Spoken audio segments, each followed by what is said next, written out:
The Vatican just dropped a bombshell announcement about the next pope, and it's about to shake up everything we thought we knew. Because behind the scenes, cardinals are secretly battling over the very soul of the Catholic Church. Pope Francis changed the rules, and now the stakes have never been higher. Tune in, because in this hidden war for power, a man no one ever expected might just be about to wear the white robes. The race to choose a pope.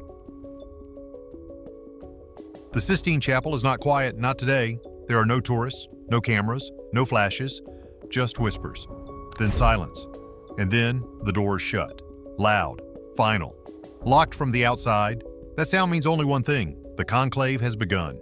But what they will decide behind those sealed doors will shake the very foundation of the church. Inside sit about 120 men, not just any men. These are cardinals, leaders of the Catholic Church, all of them under 80 years old. All of them chosen by the Pope before he passed. All of them with one job now: pick the next Pope. Outside, the world waits. Cameras, crowds, reporters. The square is packed. But inside the chapel, no phones, no mail, no TV, not even newspapers. The rules are strict. No one leaves, no one talks. The process is hidden, closed off, locked up. That is what conclave means. With a key. They sleep nearby in a small Vatican house, eat simple meals, walk short paths back to the chapel. Day after day, 2 votes in the morning, 2 in the afternoon, and then again, and again, until someone reaches the mark. 2/3. That's what it takes to win. And it's not just about counting, it's pressure, real pressure. These cardinals are not just picking a leader, they're picking the voice for over 1 billion people. The new face of the church, the one who follows in the path of Peter, the man they believe was chosen by Jesus himself. Every vote matters. Every name written down means something.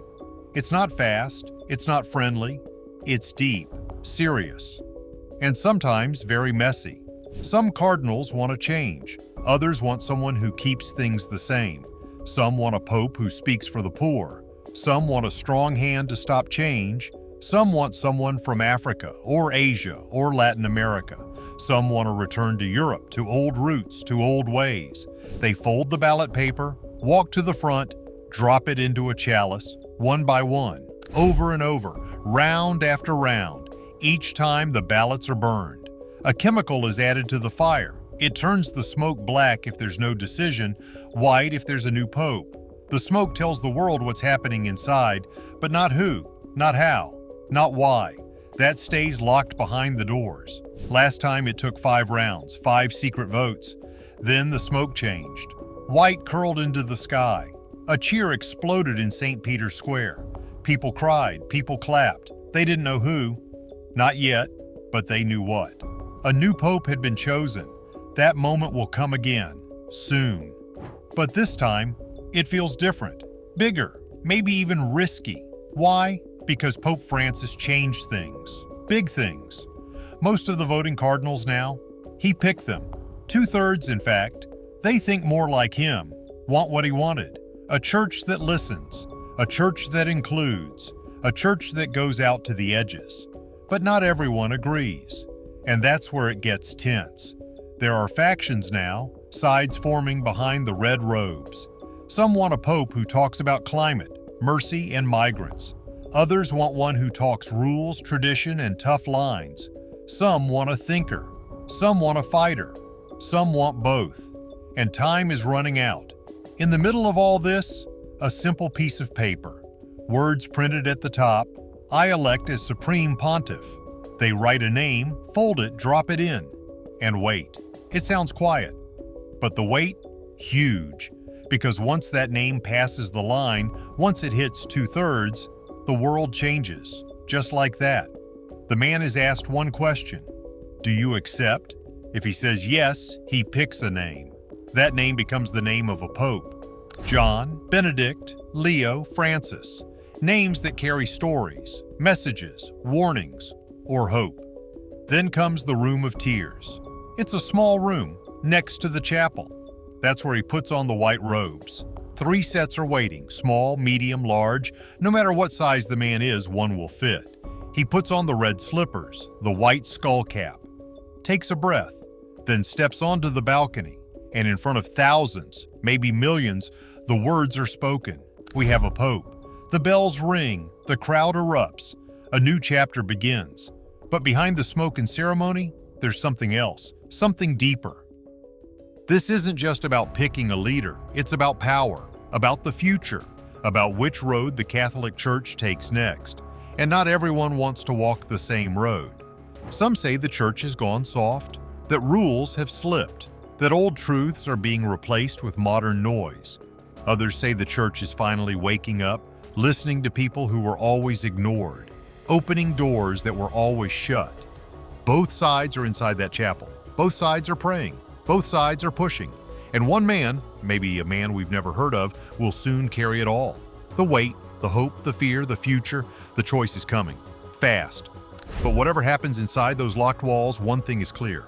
This will not be a quiet papacy. Not this time.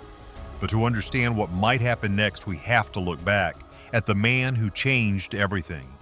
The Pope from the South. Jorge Bergoglio was not destined to be Pope. Not by the rules of power, not by the map of history. The papacy had always belonged to Europe. For hundreds of years, it stayed close to Rome. German, Italian, Polish, men from the center of the old church, from deep in its roots. But Jorge Mario Bergoglio, he was different.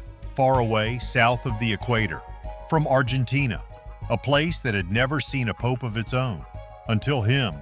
He came from the streets, from a small home, son of Italian immigrants.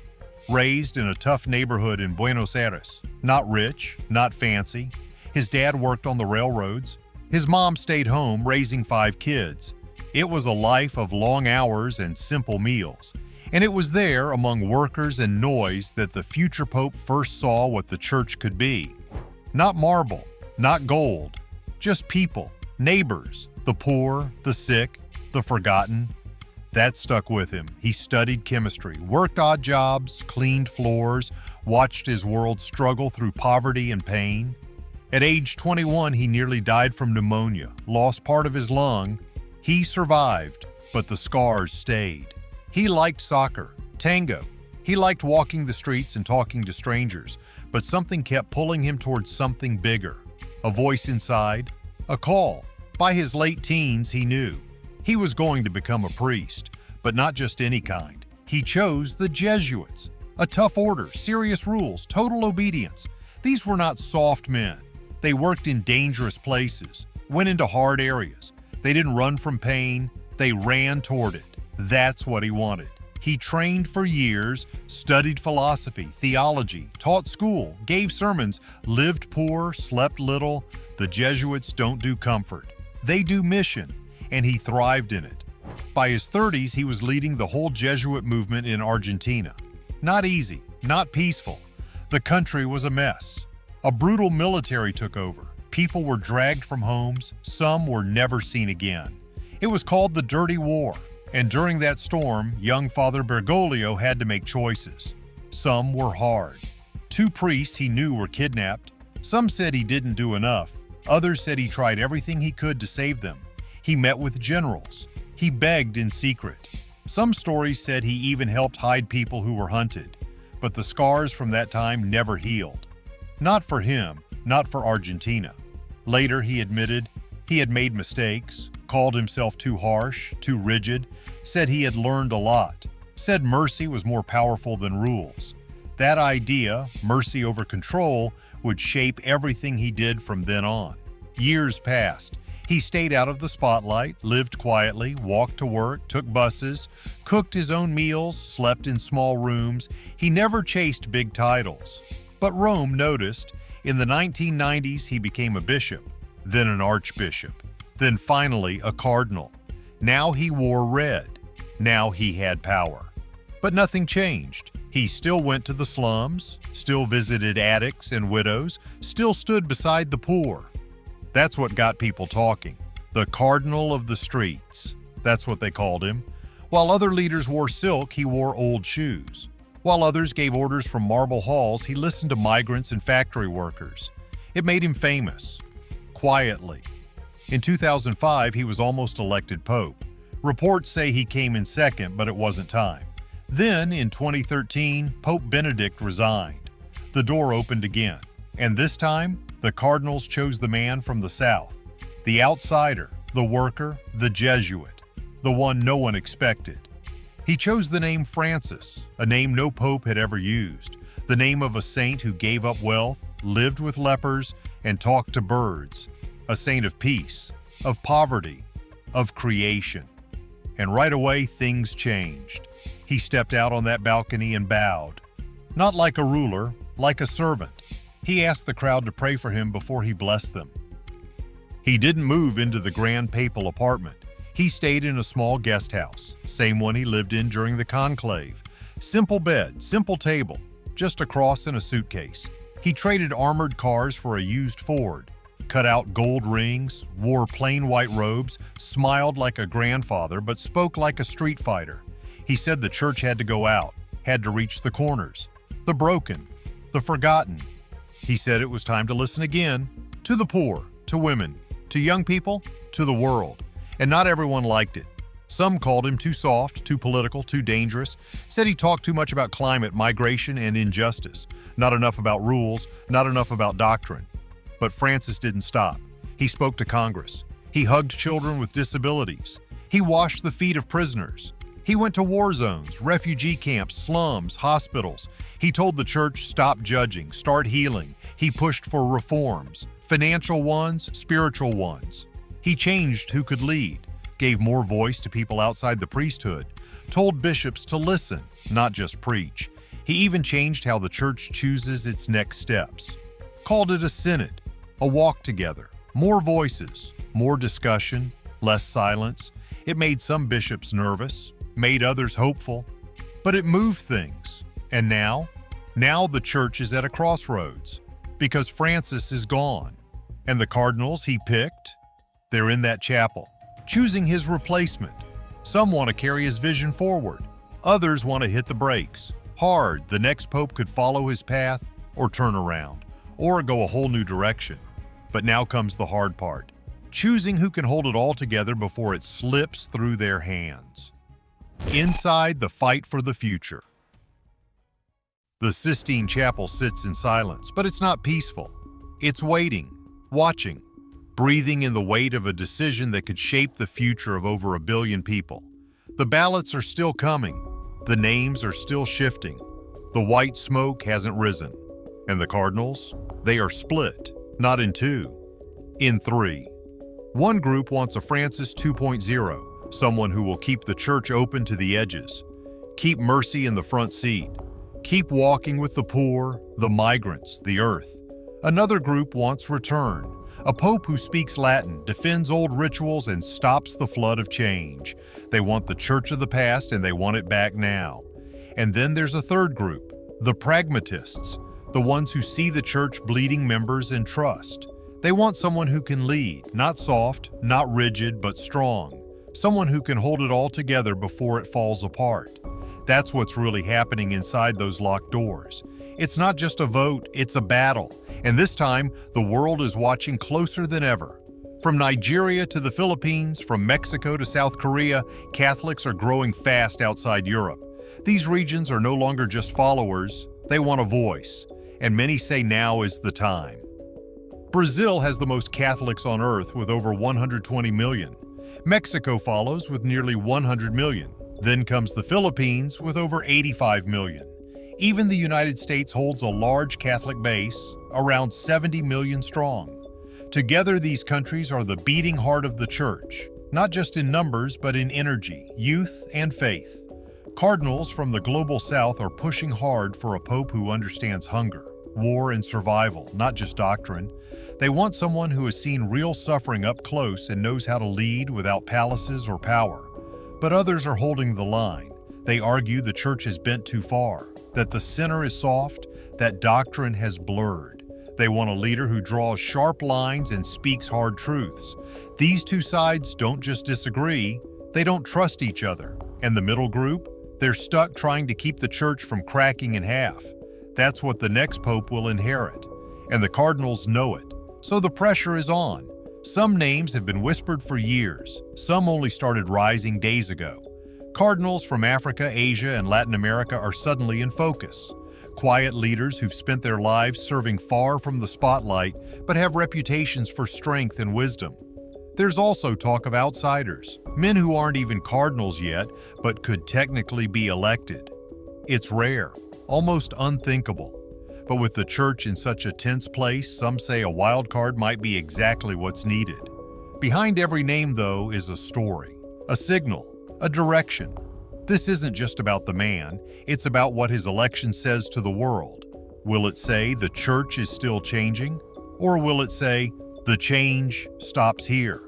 Outside in the square, thousands wait. But they don't just want tradition, they want hope. Many are tired of scandals, of silence, of promises that never land. Survivors of violence want more than apologies. They want action. Women want more than seats at meetings. They want a real role. Young people want to know if the church will fight for the planet, for justice, for truth, or just retreat behind walls. And governments are watching too. A pope's voice carries weight in places where democracy is shaky and the poor have no shield.